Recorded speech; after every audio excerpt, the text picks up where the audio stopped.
Yo, what is up, everybody? John from Tau Tactics here, bringing you another tournament recap video. This time, after winning the Denver 40K Fight Club January Open, that's a mouthful, with Montka Tau, which I think has been really good and is really well positioned in the meta today. We're going to walk through each of my games turn by turn so you can understand my thought process and how I think about and approach these games, the things that I did well, some mistakes that I made, so ideally you guys can learn from me and be better Tau players yourself. Before we hop into the video, I want to give a huge shout out to our channel sponsor, Secondhand Geek. If you aren't familiar with them, they're an online marketplace for wargamers just like you and me. Charge a fraction of the fees of other online marketplace like eBay. They also give a kickback to local gaming stores. We're actually doing a huge giveaway with them. We're giving away a Tau Combat Patrol at the end of this month. If you want to get included in this giveaway and future giveaways, all you need to do, sign up using my link in the description below for Secondhand Geek. That'll automatically enter you into this giveaway this month and all future giveaways. We do giveaways essentially on a monthly basis, so highly recommend checking them out, seeing what cool stuff they have for Tau wise on the website. And thanks again to Secondhand Geek. Awesome. So let's just hop right into the list. So a little bit of a variation from my previous list that I won a GT with a couple weeks ago. We still got the coordinate exploitation. I still think it's really good. I think it's worth running. Having full rules to hit sustained lethal as a third guide in addition to having two stealth suit guides really bumps up the efficiency of being able to kill tough targets when your opponent steps out their whole army. So we've got the Breacher team. Again, I think the Breacher team in the Devilfish and the Pathfinder team in the Devilfish are probably the two most important units in this army because it forces your opponent to do one of two things. You disrespect them with the Devilfish, you put them out in the open, either they kill them and you spend for full hit rerolls, whatever killed that T9 13 wound 3-up save chassis is going to die in return immediately, or you get to dominate the midboard with those Devilfish, deny primary and kill units, and then screen at the same time with those Devilfish and Pathfinders, which is really, really strong. We got the strike team that goes with the Ethereal, the two Devilfish. I took SMS on them just for the volume of shots. We've got the Ghost Keel, which again is another combo piece with the two Devilfish. Again, asking your opponent the question, what are you going to do about me putting all this stuff on objectives? If you come kill it, I'm going to kill you. So I think these three are most important units in the army. We've got double Ion Hammerhead. Now, after submitting my list, taking a critical look at it before the event happened, I think there's room here for one of these to be a railgun. Reason being is I'm taking 3 Riptides, a Ghost Keel, and a Ghost Keel. That's already 24 3 or 4 damage shots. So having more damage 3 is a little bit redundant here. I've ended up playing into Marines a couple times and had a few matchups where I think a Railgun Hammerhead would have been helpful. I also saw that Durante won the Palm Springs Open. He was running 1 Railgun Hammerhead and 1 Skyray. I do have 5 points of flex in this list, so that's definitely one choice you could make if you want to have more oomph in the late game. Having that Skyray with the Strength 14 doesn't need lethals as much, and same thing with the Railgun, doesn't care as much about lethals towards the end game. So definitely a change you could make. I think for me right now, I think I definitely would switch at least one of these to a Railgun. We've got the 2 Pathfinder teams, one of them going in the Devilfish, one of them scouting and infiltrating. Only the 1 Piranha here. I decided that I wanted a Vespid unit in this list because my opponents weren't screening against me in the RTT that I played this past weekend when I started everything on the table and didn't have Vespid. So the Vespid are really just to force my opponent to screen and then hopefully score some points later on. And then 1 Piranha just for early game, typically just contributing its Seeker Missiles on my go turn, standing on points, being annoying, that sort of thing. And then we've got the beef of the list, obviously 3 Riptides. I think 3 Riptides are really, really good. Over the weekend, I had them one-shot a Repex, just 1 Riptide. A Riptide and an Iron Hammerhead kill a Vindicator very easily through Armor Contempt. They are just really strong for the points when you combo them with the full rerolls to hit lethal sustained, even into stuff that's T11 or higher. If you're using your once per game dev wounds, you're doing a lot of damage. So highly recommend using Riptides. I think they're probably the best unit in the Tau Codex, and they're what makes the game plan of stepping the Devilfish out, stepping the Ghost Keel out. They are the reliability behind those units that ensure that if your opponent does take the bait, that you punish them for it. And then the obligatory double stealth suits and Vespid. So that's the list. Let's hop into the games. So first game here, we get Votan, which is, I think, a really good matchup for Montka. This is after my first turn. What we did here is my opponent positioned 6 Thunderkin right here in this spot. So we had our Pathfinders infiltrated right here to either scout back or scout forward. I went first here, and these Thunderkin are only 2 wounds apiece. Between the Hekatons and the Thunderkin, he has a couple Iron Hearthguard units as well. Those are some of his only answers to my vehicles. So I wanted to take initiative, take advantage here, kill as many of the Thunderkin as possible, knowing that they're one of his few answers to my all my tanks. So that's what I did. We went first, so we got to be aggressive. We step our Devilfish onto this objective again, and step our Devilfish on this objective and say, please shoot me with your land forts so I can get full rerolls to hit against you and shoot you with this and this and this and this and this and this, all my stuff. And I believe our opponent takes the bait here. We put the Ghost Keel on the objective because he has nothing in the area code that can really get to the middle, so he kind of has to commit to the Ghost Keel to potentially kill him. He had a unit, or I think he had his Capricus carrier here as well, so we got this Hammerhead on this line, we got the Ghost Keel on this line, and then there's one stealth suit you can see there on this line as well to pop the Capricus, because that is one really annoying interaction for Tau, and for this list is those little dudes reactive moving constantly in and out of transports, scoring in points, so we want to take care of those as quickly as possible. Our first 2 secondaries were Bring It Down and Secure No Man's Land, so that's another reason why we went for this line of potentially, sticking out a Hammerhead here, which is a little sketchy. But again, if he puts out this this unit right here, this Hecaton, shoot down this line, I'm shooting with 2 Hammerheads, or sorry, 2 Riptides, probably a Piranha. I'm basically definitely going to kill this Hecaton. I've done it many times before, so let's move on to our opponent's turn number 2, or turn number 1. So he does step out this Hecaton to shoot this Devilfish. He steps out this Hecaton to shoot this Devilfish, brings this one down to 2, doesn't even kill this one, which is super unfortunate for him. So he takes the bait, so now I'm staring down 2 Hecaton land forts here, which is exactly what I want to be. In my Montka turns, with my opponent's toughest stuff in front of my army, none of my damage dealers dead. So feeling really good about this. We pick up Tempting Target and Display of Might, so we already want to, we're on these 2 objectives. We already want to deny this primary with the Pathfinders. And so very incentivized to go here. Display of Might, I believe he has like 2 units outside of No Man's. I have already 3. There's stealth suits holding this objective over here. So pretty straightforward as far as how we're going to handle this. This turn, we're going to step out all of our damage dealers, and we're going to try to kill the Hecatons and go from there. So we do exactly that. I realized that down here on this flank, only 1 Iron Hammerhead plus 1 Riptide is probably a little sketchy to actually kill the Hecaton on the bottom of the screen here. So we auto-advance 6 this Riptide to get down to this line. I wasn't 100% sure about this line because I didn't want to be this out of position. But at the end of the day, like, the Hecatons need to go. If they get to continually activate over the game, I'm in trouble because those rail cannons, he could pop a dev wound on them at any point, which is super sketchy. And so I want to make sure that I take out his damage dealers as quickly as possible. So we step up and get lines with all of these guns, Seeker Missile, Seeker Missiles, Seeker Missiles, Hammerhead, Riptide, Ghost Keel over here. We spend for extra AP over here to make this more reliable into this Hecaton. And I think we do like 12 damage with the first Riptide. We aren't able to throw a grenade because we advance here. I'm not sure why this Devilfish is here other than to prepare to screen and move up the table a little bit. I think it's just like screening this little area right here for my stealth suits and the Hammerhead. But again, not a big deal. We just put our Devilfish on this objective and say, if you shoot this Devilfish, the Breachers are going to hop out on this objective, and I'm going to score it no matter what. The Devilfish is not going to do us any good at 2 wounds back here if it dies. So I want to put it into a position where if he doesn't have anything to follow up into the Breachers, then I can get value out of them by like auto-advancing them this way, screening, potentially attacking the middle. So I'm totally okay with giving up this Devilfish as always. We also stick our Ghost Keel right up here so that when his guys jump out of the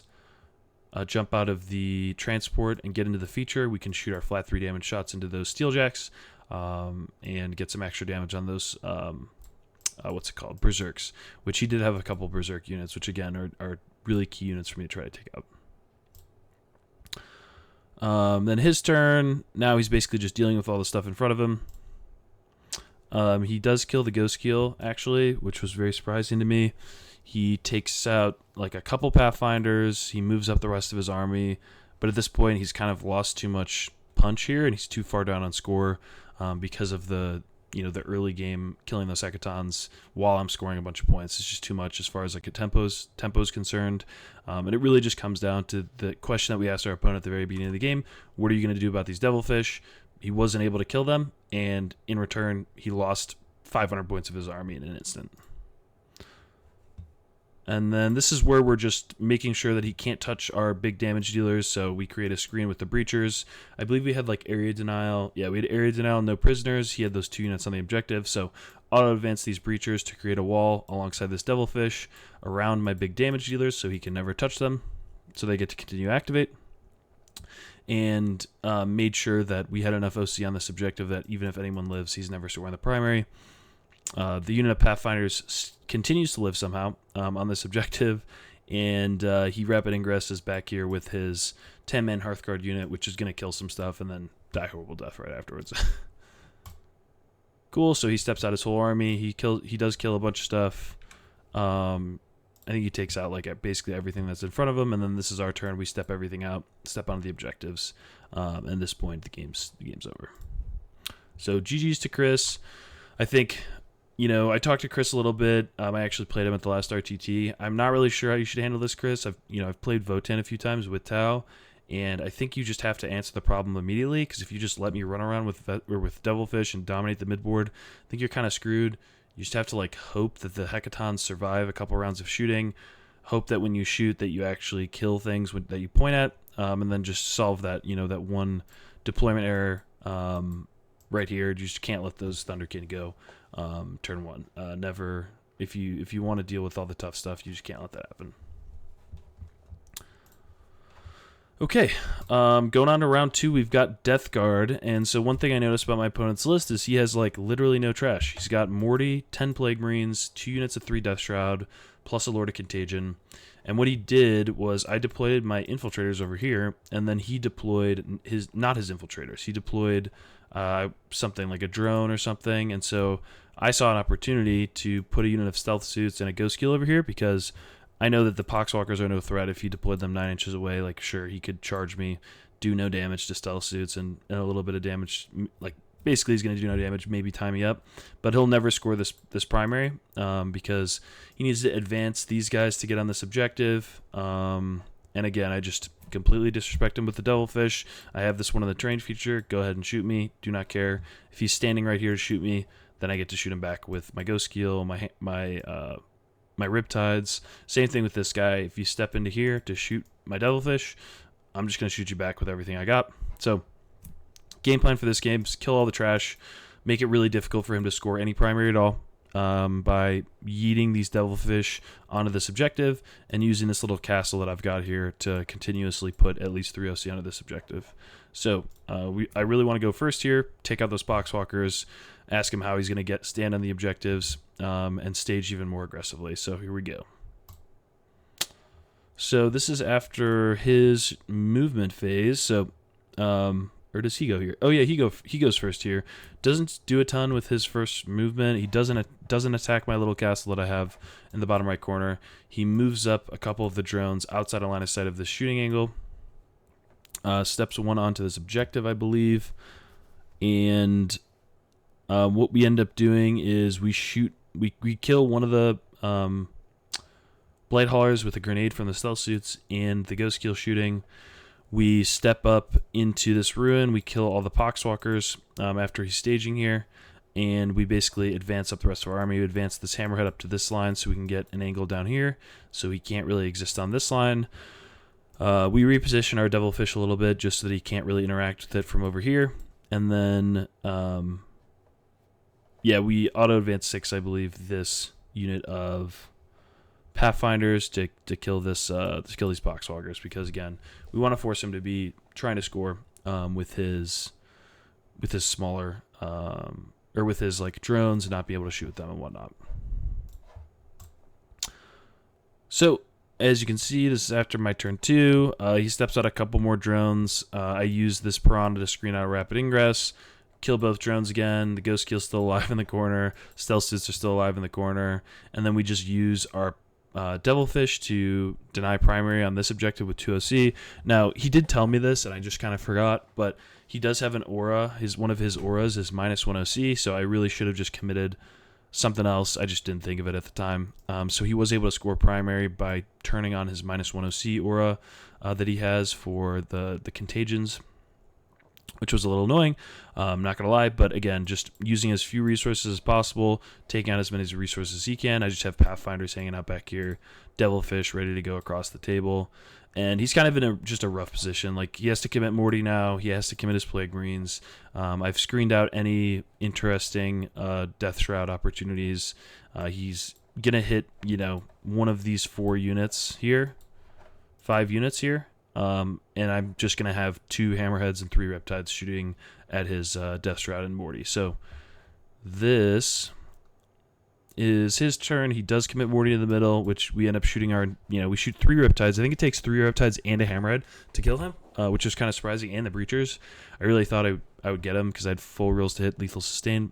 I really thought I was going to get to him, but 5 up Feel No Pain, 4 up Invuln is kind of crazy. But again, we just kind of screen him out. We make sure that he can't score either of these objectives. We move up the Ghost Keel because we can, as a screen. So again, we're just screening all of his Death Shroud so he can't get anywhere near me. This unit comes out to shoot. We step some Vespid on this objective to sabotage. And again, we can kind of just do whatever we want just because of the lack of trash and lack of scoring potential here.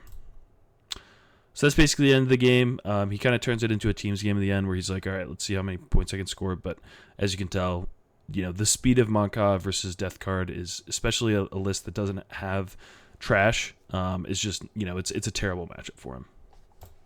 All right, cool. So we get Votan again. Round 3, we get Brian. Great guy. Hi, Brian, if you're out there watching. This is after my turn 1. What I did here was I stepped a Ghost Kill on this midfield objective. And I believe, Brian went first. What he did with his turn 1 was not much. He just stepped... Yes, this is after his turn 2 movement phase, I believe. He had put a unit of Jaegers on this objective. And basically past turn, he didn't do anything with his turn 1, which is pretty understandable. My turn 1, I stepped up the Pathfinders, got 5 OC onto this objective, and then I put the Ghost Scale in the middle to start the party. I just dumped the Pathfinders off here because he only had 2 guys on this objective at the time. And so I thought between this Devilfish shooting into here plus the indirect, I believe, that I could clear this objective, which I did end up doing. I don't remember what else happened here with these guys. But, no, this is maybe after his turn. Yeah, it's after his movement phase. So when I put the Devilfish on the objective, he only had 1 guy on there, and then he got a second one on there, I believe, with his reactive move, but he didn't score that primary, just his home. So anyways, where we got was there was a Ghost Kill in the middle. He had to commit the Hecaton and the Thunderkin down here to kill this Ghost Keel. He had an 8-inch charge rerollable with this unit of Berserks to potentially deny me primary, which is totally fine. And so he steps out to do that as well. Doesn't make the charge. He does kill the Ghost Keel, and he doesn't do nearly enough damage to the Devilfish. The Devilfish is just hanging out here.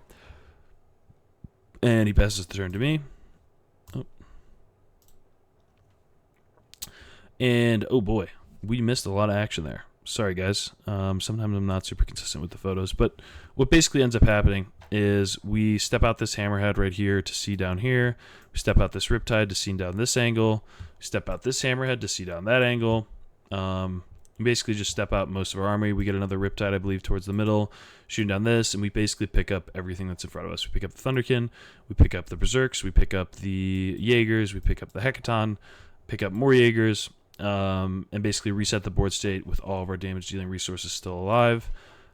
This is towards the late game, but what he ends up doing is he rapid ingresses a 10-man unit of Hearthguard right here, and then I screen him out with the Pathfinders and stealth suits. Basically basically just saying, like, you're not going to score any primary this game. He does get a 10 at the very end of the game, but we just keep sending stuff at his natural, and he can't hold it at all. And we just have the speed to deal with them, and unfortunately he just has to start committing units. So I believe he commits the Hecaton right here to shoot it at the Hammerhead. He might have killed the Hammerhead. We rotate a couple Riptides to this spot right here to shoot back at the Hecaton. We kill the Hecaton, and then there's like 5 Berserks and 5. He drops 5 more Hearthguard over here. None of it really kills any of the big tanks, and so he hits me. He gets to hit me a couple turns in a row, but doesn't do the critical massive damage to like take me out. But again, I think it's really tough for me to say what the right line for the Votan player is, because I don't know. It feels like I have the upper hand completely. Whether I'm going first, whether I'm going second, mission doesn't really matter. So if you play Votan out there and you think there's a good game plan into Tau and good game plan into Mont'ka specifically, I'd love to hear it. I'm just curious because I have friends who play Votan and they're kind of frustrated when they play me, and I don't really have any good answers for them. So let me know what you guys think. And then okay, so this is endgame. Again, we haven't lost any Hammerheads or any Riptides, which again is just going to mean that I'm going to win that game every time. Cool, so this is round 4. We're playing into Black Templars. It's kind of funny. I had too big of a margarita the night before. I woke up at like 7:30 for the tournament started at 9. Snoozed my alarm, and I woke up at 8:35, and this place is 25 minutes away. So didn't even shower, just ran outside, and just ran outside, went straight to the tournament, was super out of it. Got Black Templars, triple Repex with a bunch of Sword Brethren, which I feel pretty comfortable into. So what we did here, I think this was like a pretty important play here, but my opponent, just as far as like scoring and denying primary is concerned, my opponent has 5 of these Vanguard vets right here. And so what I did was I knew that if I put just a Ghost Keel and just a Prawn on the objective, all he needs to do to deny me primary is get those 5 dudes physically on this objective. So I ended up just stringing out a Stealth Suit because the only thing that he has that could really kill Stealth Suits from range is Repex. And if you're shooting Repex at Stealth Suits, then I'm just going to kill your Repex, and you might not even kill the Stealth Suits, which is pretty funny. So I figured in order for him to deny me primary now, he has to either kill the Piranha, which is a little bit sketchy because he's strength 4 normally, or he has to kill the whole Stealth Suits, and that's a lot of wounds with a 3-up save. So he's really unlikely to get that kill as well. I went first, so I took an aggressive line here with the Pathfinders just to create a wall here. Try to kill as many of these guys, these Outriders, as possible. I had no idea they have 4 wounds, but I probably don't do that play knowing that they have 4 wounds, to be honest. But again, I knew that this is his follow-up plan for denying my natural. Turn 2 is to send this unit here. That unit would have been a good candidate to get on this objective. Again, that would be 6 OC, so I wouldn't score it. So I'm just thinking about, okay, how do I foil his plans of denying me primary, which is getting this move block off to stop this unit, and then getting 6 OC on this point, so he has to kill something to take me off of it. And then he deployed 6 Blade Guard vets out in the open. Going first again, I want to be aggressive. I want to start the party, so I step out my Ghost Keel to get shots on it for free, and then I do step out my Hammerhead just on this very narrow line right here to get shots there. Now, reason being is I staged up my Riptide super aggressively, so if he does come to shoot me with a Repex, he's not guaranteed to kill me because the big shots, I believe I get like a 6-up save against. I think they're AP4, which, it's a 1 out of 3 chance to save one of those saves, and then you automatically live. It's just, in my experience, it hasn't been super reliable at killing Hammerheads. Repexes have, and so I want him to commit. So I'm happy to trade a Hammerhead to do so. I get to shoot him back with Ghost Keel, Riptide, Devilfish, Piranha. I do leave this Riptide out in the open. At the end of the day, I'm just going to believe in the 4-up invuln that he has. He can definitely move this Repex up to shoot. But again, if he's going second and he has to be the aggressor into me, I feel pretty okay with that playline. I'm pretty happy to allow him to do that. So if he wants to shoot his 2 big shots into the Riptide, and I'll have 2 chances at saving it, and then I'll use a CP reroll, Realistically, I should not die. I should probably have like a half dead or like 5 wound Riptide, which is totally fine. Because once they kill that Repex on this line, he has nothing to follow up over here, which is really great. So, anyways, that's my thought process here. Again, I have the Devilfish, same spot as always. We got the Breachers here. We got the Pathfinder here. If you want to come out and shoot me, you can, and then I'm going to shoot you with all my other stuff. It's the same game plan, nothing fancy. We're just sticking to the plan, especially in the Marines. Okay. I, again, missed a bunch of pictures, so I'm sorry, guys. We're going to back up a little bit. Basically, what ends up happening is he stages up 1 Repex here. He moves another Repex up to this spot. He shoots the Riptide and takes him down to, like, I want to say 6 wounds remaining, which isn't enough to kill him, obviously. He does send the Vanguard Vets this way. They don't kill. He, like, splits attacks, puts 2 into the Piranha, and then puts 3 into these guys. He kills like two stealth suits. He leaves the Piranha on 3, so we auto-pass the Piranha to score the primary. Scouts step on this objective, so what I do is I get the Pathfinders out.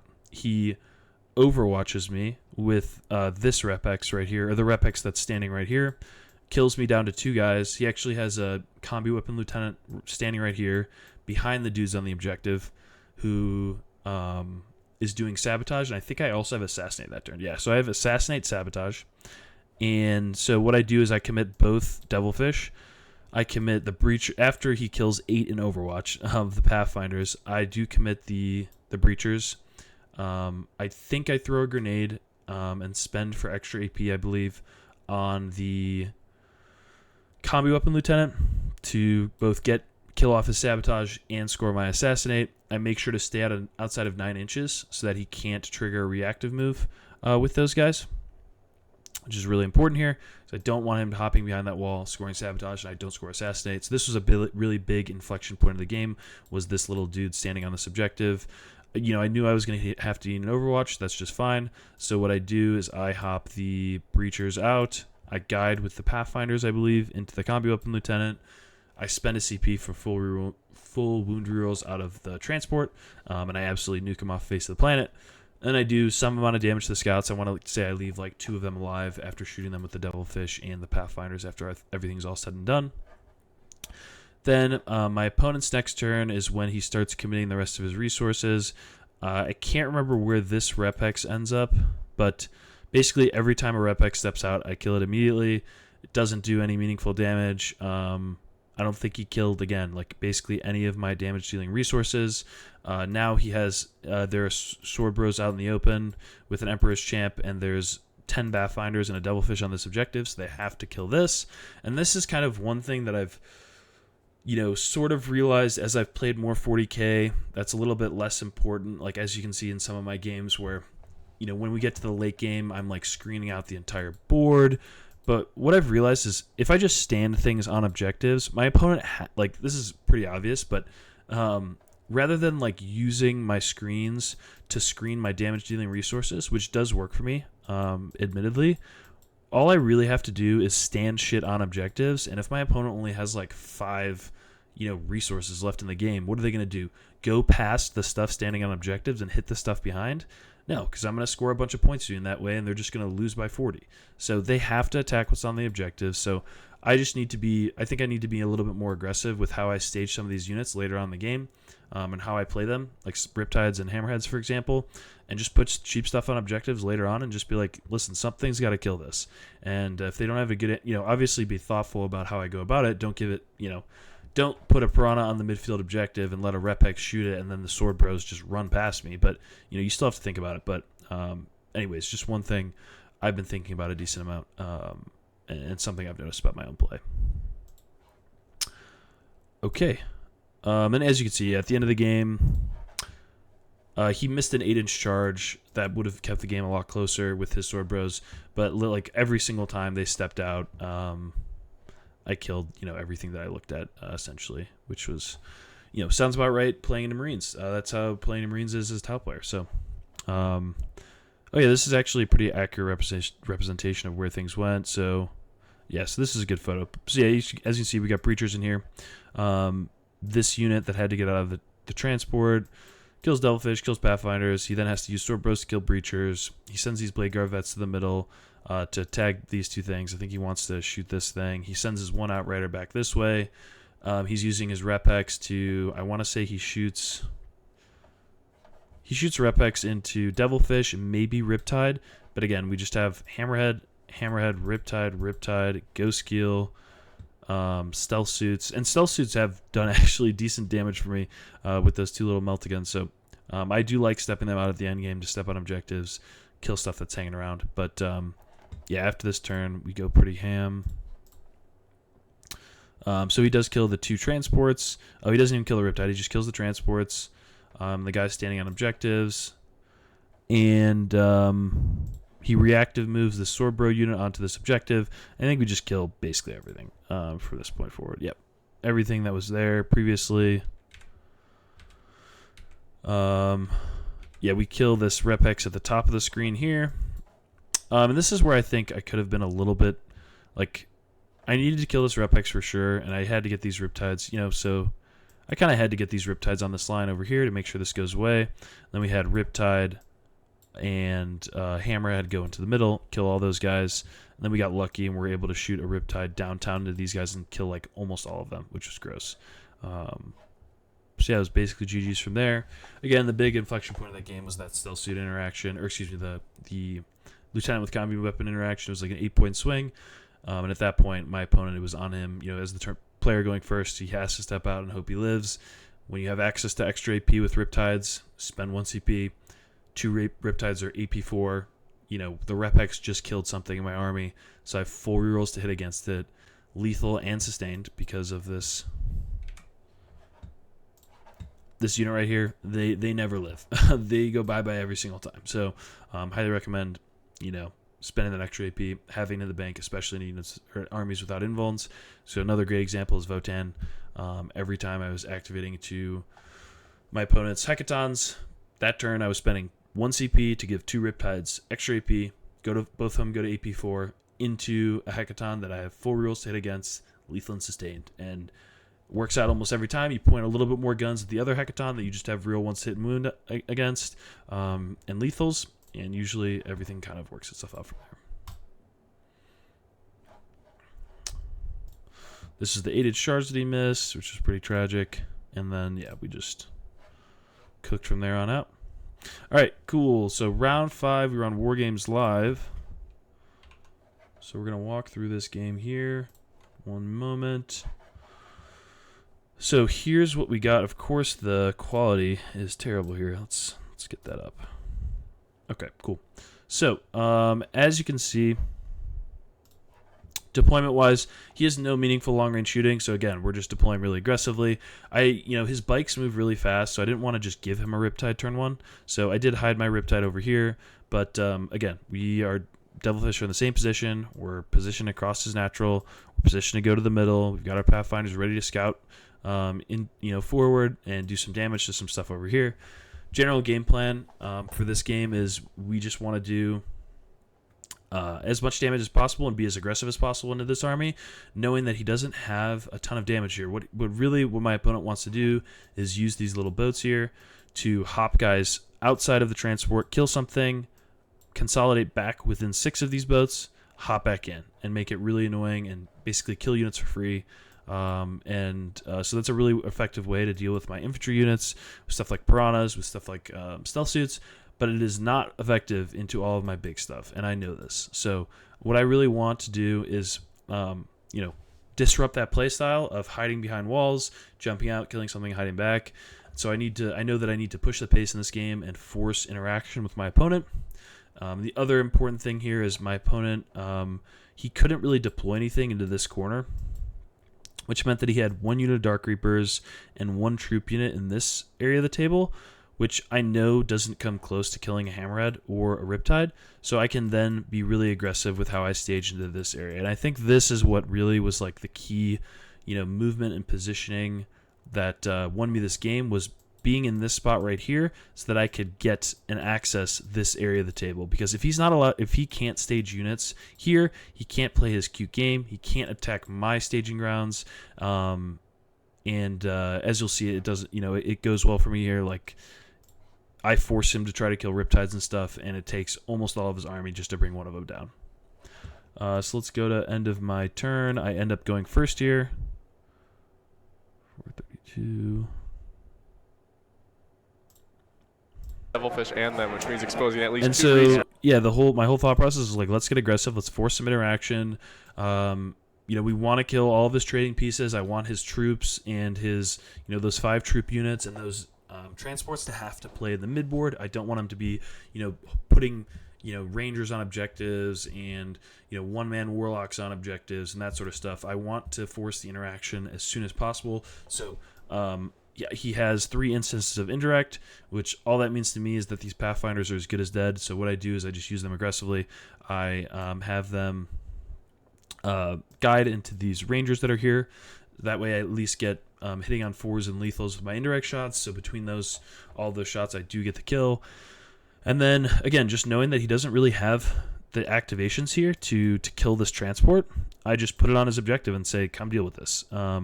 It's very unlikely that he kills the transport, and if he does, even less likely that he kills the guys inside. And so if he does somehow miraculously kill this transport, I get to dump the guys off right here. They can jump right into this ruin, kill the guys inside. And I think one piece of feedback for Patrick, if you're watching here, is I think the warp spiders, something has to deny giving me a 10 here. But I think going second here, I just think having an Overwatch in here is just really important, basically. Having an Overwatch in this pocket with warp spiders. So I might have just foregone the primary denial here, unless there's a better way to go about it, like somehow to get 2 OC on the subjective, just to preserve the warp spider Overwatch, because I think it is really nice. Then I probably don't kill the following turn. You'll see what happens, but I'm able to kill a boat and the guys inside by using just infantry. And so I think if he's able to preserve the guys inside, it's a cascading effect. If he uses the Overwatch, I probably don't kill the boat. That means I don't get to kill the guys inside, blah, blah, blah.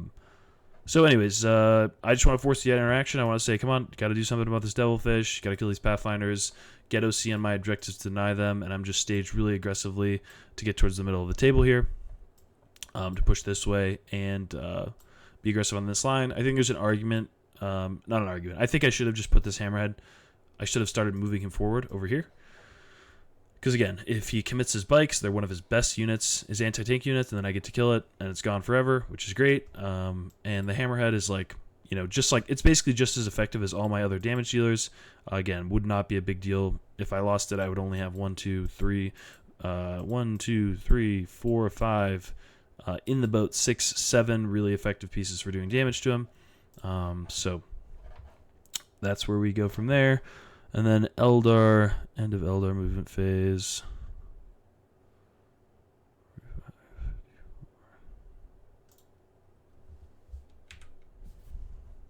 He got some lock, so I'll take his word for that he has it. Okay, so this is what Patrick ends up doing here. So he commits the warp spiders to both kill Pathfinders, deny my primary. He puts a boat on this objective, and then he uses these Corsairs to get some OC on this objective while blocking out where my Riptide could land to shoot here, which is exactly what I want. I want him to be feeding me all of his cheap resources while they aren't really scoring him any points. He hasn't pulled any action secretaries, which is fine, because guess what? You're going to start pulling them eventually, and they're going to be really difficult to do when all you have is damage dealers left on the table. So we're able to grab a couple of resources from him, and I go in the tank a little bit this turn because he hasn't given me a ton to chew on here. But again, I need to push the pace. I need to stand my tough stuff out on objectives and dare him to kill me, and if he doesn't, I'm going to score a bunch of points. So thankfully, this is the second or third turn in a row where I score. I get a really good score, and so I just go for the send here, and I send this Devilfish. Let's see. Let's go to my end of my movement phase.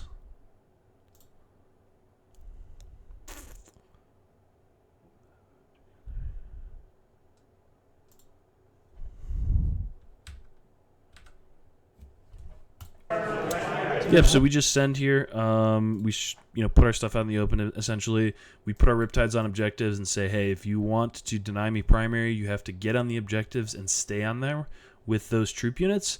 So that means I get to kill him. He can't do that thing where he jumps back into the transports. He's got to full kill the Riptide.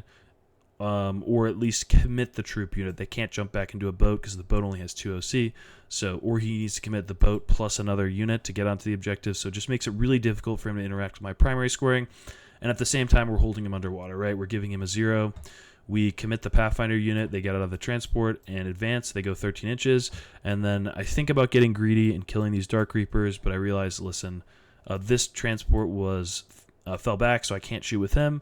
So basically what I would the greedy play that I was thinking about doing was a grenade plus shooting all of the ion rifles into this guy, which I did end up killing it with just a grenade and the iron rifles, but he only failed. I only gave him 2 4-up saves to take. He failed both of them.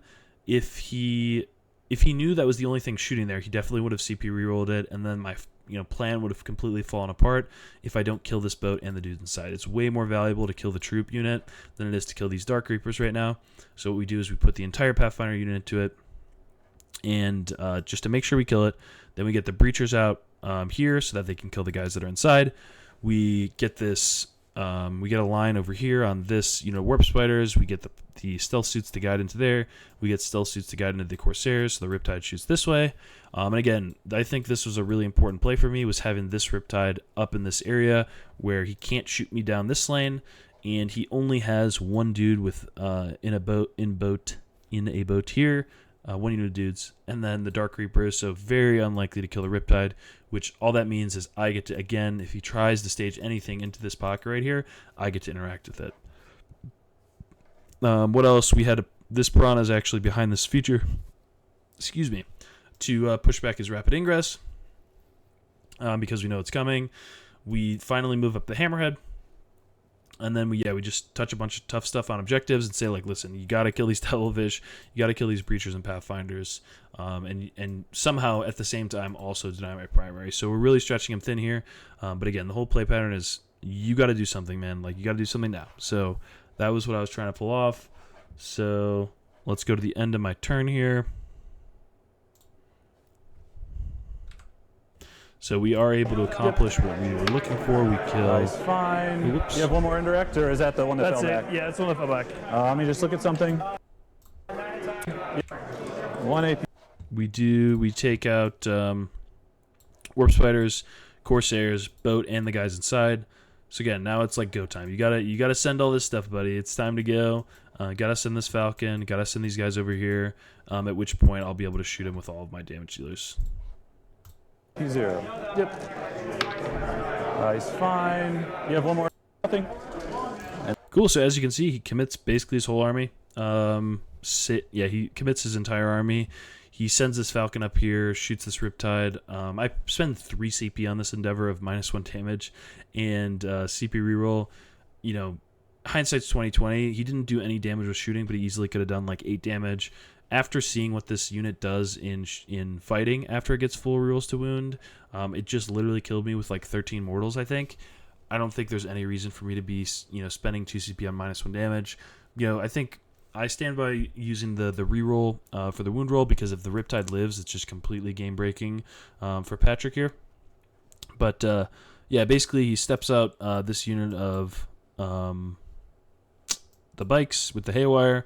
They're going to be a key target for me to take out, and he just steps out his entire army to deal with all this stuff. But again, doesn't have anything to deal with this Riptide, nothing to deal with this Hammerhead, nothing for this Hammerhead, nothing for the Ghost Keel, nothing for this Riptide. So he's just taking care of a bunch of stuff that I don't really care about. And even my transports are lethal to these troop units. So, and same thing with, stealth suit units, 12 burst cannon shots and 2 meltaguns. That'll kill like 4 or 5 of these little guys. And those are like 100-point units. So, I know that, and fortunately for Patrick, there's not much he can do about it here. Let's go to the end of his turn. He does have a decent turn here. Secondary. So he kills. We're doing some of them. Pathfinders, Devilfish. Because they were just happening. They were just happening. Okay, we'll go ahead. Yeah, he kills. He does kill the Riptide. Tags this one. He kills the Breachers, the Pathfinders, the Devilfish. What else does he get here? That's about it, which is a really good turn for him. He jumps a bunch of stuff back into boats, and then he is able to move these guys 16 inches for a stratagem, which was pretty nice. Gets him out of harm's way for a lot of stuff. But again, we are prepared to attack the staging point again. Over here, we've got these stealth suits that we're going to auto advance 6 into this ruin. So let's just go to my movement phase here.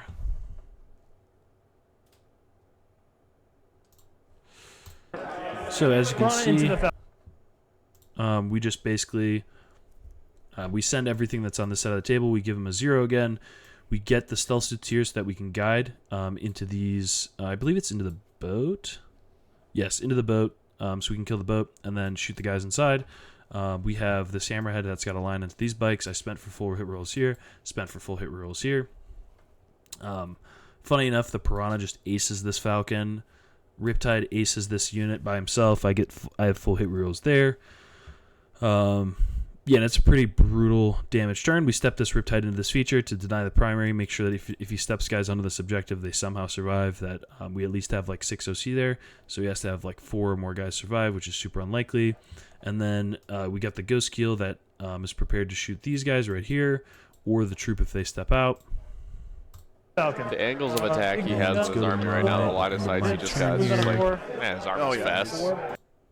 That was, might have... On the Riptide advance. Yeah, so as you can see, this was just this was an absolute knockout punch here. At the end of the day, like, this army is just a bunch of elves with, I think this Devilfish killed a full unit of elves by itself. We killed 3 out of the 4 bikes with the hammerhead.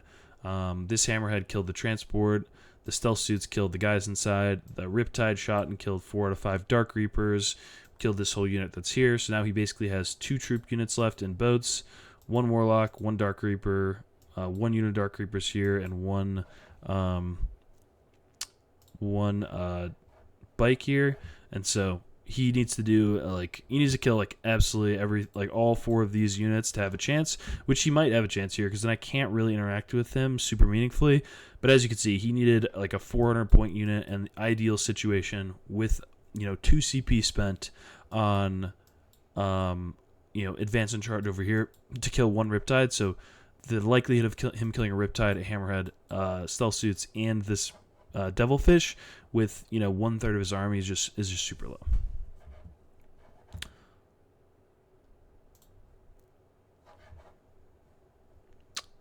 Okay, this is the end of his. But I also think Tyranid players enjoy that because they like. Yeah, this is the end of his movement phase. Pretty straightforward. He just basically full sends his whole army.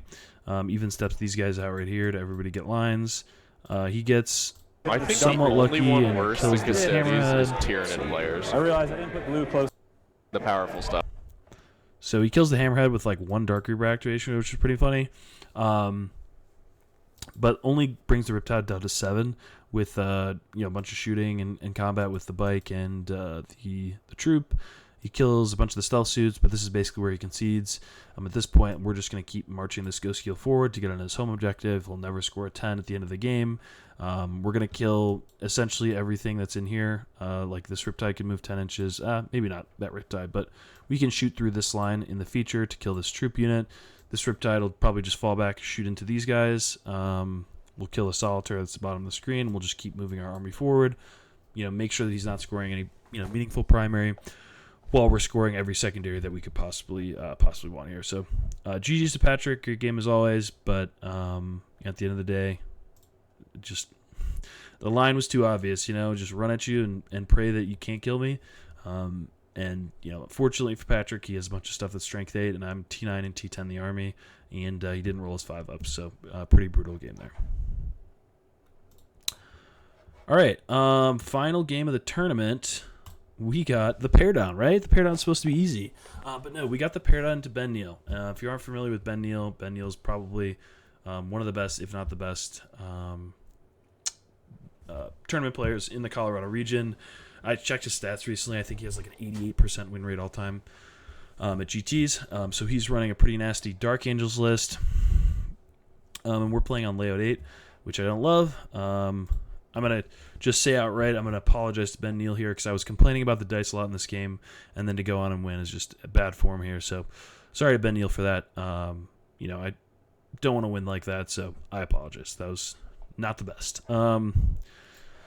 So yeah, let's talk about this here. So Ben was smart. He didn't give me anything with my Pathfinders turn 1, going first. So they really weren't. There was no reason to commit them. I could, move block this area of the table, but that's not getting me really anything. He's already not going to interact with my objective. So I spent some time thinking about what I would do with this turn, if I would send anything, get a unit of scouts here at the bottom of the screen. But again, just nothing really spicy. I also was waffling back and forth about putting the ghost skill on the midfield objective, but what would happen here is he has the lion right here. The lion auto kills a ghost skill. Then it's standing on the midfield objective. It has a 3-up invuln. There's a Gravis Captain in here too. My guess is he also brings the Gravis Captain out, advances him onto the middle, and then I have a really, really bad situation on my hands because the Gravis Captain is giving the lion a 12-inch lone op, so I have to kill the Gravis Captain or get within 12 inches of the lion to shoot the lion at all. And that would quite literally take my entire army shooting to kill both the Gravis Captain and the lion, and I'd say there's still a chance that I don't even kill the lion, at which point every single one of his guns gets to shoot me in his following turn, which is, auto-lose situation. So it's a very small thing, but I think putting the ghost skill in the middle objective would have been very, very bad for me here. And I saw that, the line is coming, and it's going to be not good. So didn't feel great about my first turn, only scoring 3 points. I got a CP with my Ethereal, so I said, screw it, I'm going to try to score points here. Like, if I'm going to win this game, it's probably going to be on points, not going to be on the resource war. So my CP reeled Overwhelming Force into Mark for Death, which is classic. And so, yep, we just kind of passed turn here and asked Ben what he's going to do.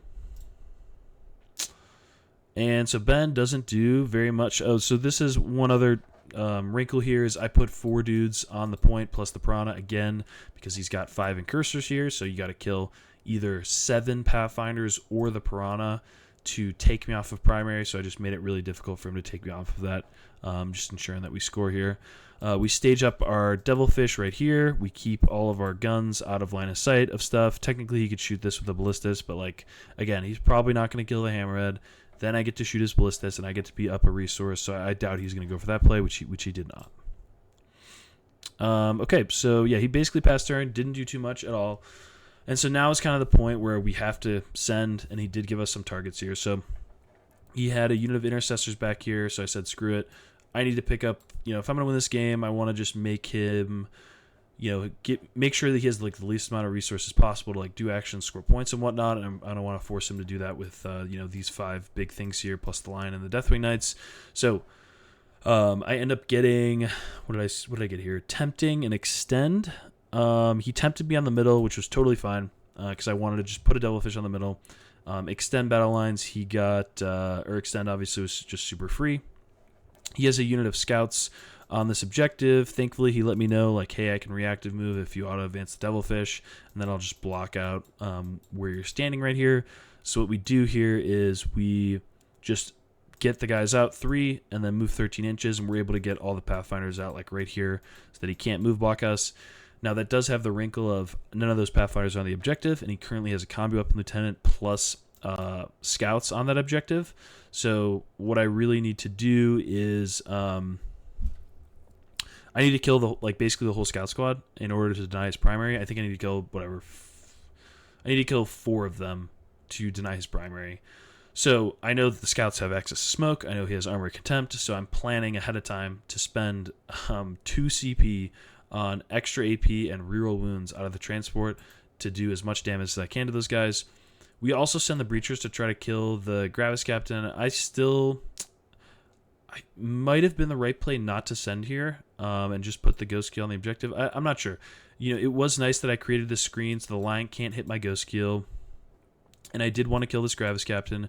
But once I knew I was spending extra AP and reroll wounds on this unit, I was never killing Gravis Captain because I'm AP1. He has access to armor contempt.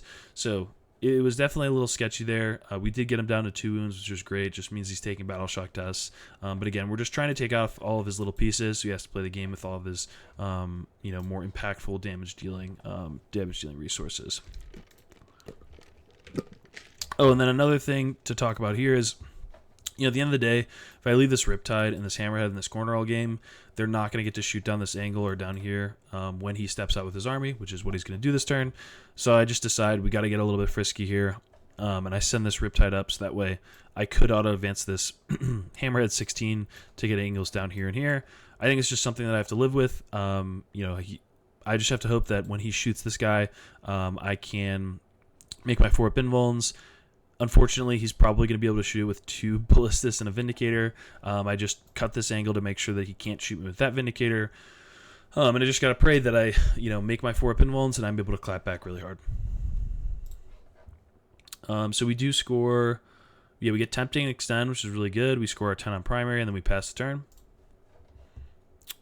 Cool. So then Ben steps everything out. He sends the Incursors, sends Ballistas, Vindicator to see the Devilfish, the Lion to kill the Pathfinders, the Azrael plus Sternguard into this unit in the middle.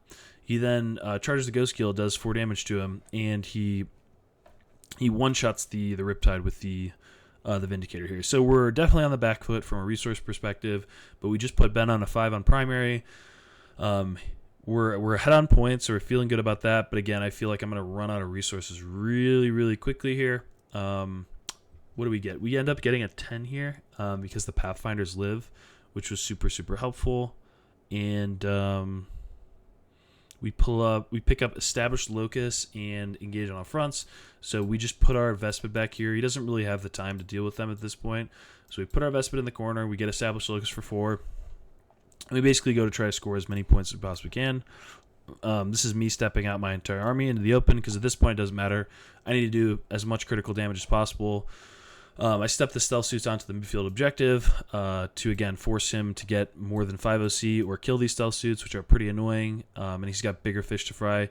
More than anything, it gives him an opportunity to make a mistake here by misallocating resources towards the stealth suits or the Riptide, depending.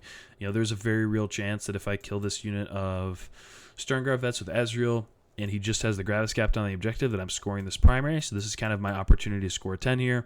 And if I'm going to win this game, I need to, make plays like these, like kind of Hail Marys to do as much damage as possible. So we still have to screen the Deathwing Knights, so we're barely hanging on with our screens in the back. We move out of Piranha to see here, Riptide to see here, Ghost Guild sees here, and again we're just trying to kill the stuff that's efficient for us to kill. So we've got 1 stealth suit guy on this Vindicator, that's going to be a target. We've got a stealth suit guy on this unit, can't let them live with Azrael. Plus it's the bonus of removing a CP economy, and then we got full rules to hit on this Ballistas.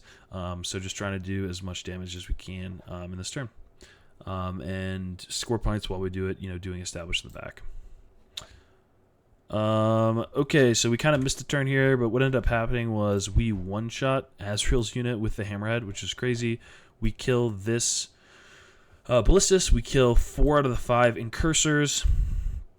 We again deny his primary by stepping this Devilfish and this Riptide onto his objective. We do kill this Vindicator, so he's left with 1 Incursor, a Gravis Captain, the Lion, couple scouts, I want to say. Oh, this is the Deathwing Knights. They rapid ingress here, so he's just going to blow this flank up so hard, which is just going to be life. Honestly, I'm happy that they're over. All this stuff is over here because he's not scoring points while he's committing all these resources, and this stuff is all as good as dead anyways, and he's not close to my home objective, which is the important part. I'm at least going to continue scoring my home field, which is great. So he's left with Ballistas, Vindicator, all this stuff in this corner, 1 Intercessor on a wound, and the Gravis Captain in the middle of the table.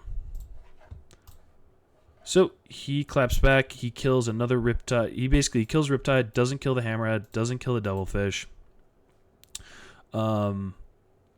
We pull Storm Hostile and behind enemy lines. So I think Ben just made a mistake, and we're at a 6-round event at the very end of the event, and just forgot that the Vespid were here. But he pulled these units off of his home field objective, and this is basically what scored me, or what won me the game here. Was being close enough that this play pushed me over the edge, but I got both Storm and behind enemy lines with this 1 unit of Vespid, and was able to deny primary, to give him a 0 on primary, with this Riptide hopping onto this objective, this Piranha hopping here. This is after he's moving. So the previous turn, he just had Gravis Captain here, and again I had 6 units left. None of them were doing damage. I put 6 OC on this objective to deny it. denied this point, denied this point, denied this point. And so, you know, I really thought that I lost this game, but it turns out we're going into turn 5. You know,